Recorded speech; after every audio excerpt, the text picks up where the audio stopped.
আসসালামু আলাইকুম বন্ধুরা, আশা করি সবাই ভালো আছেন। বন্ধুরা, সূরা ফাতিহার আমল সম্পর্কে আপনি কি জানেন? যদি না জানেন, আজকের এই ভিডিওটি শুধুমাত্র আপনার জন্য।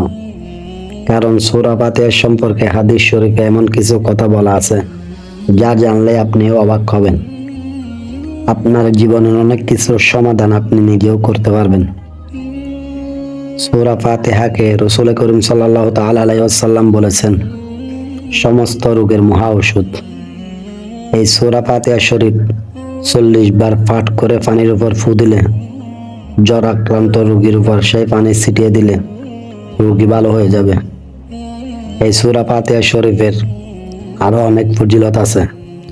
ফজরের নামাজের পর 41 বার সূরা ফাতিহা শরীফ পাঠ করে চোখের ভিতর ফু দিলে চোখের ব্যথা চলে যাবে। এবং কি শেষ রাতে 41 বার সূরা ফাতিহা শরীফ পাঠ করলে আপনার রিজিক আমার আল্লাহ বাড়িয়ে দিবেন ইনশাআল্লাহ।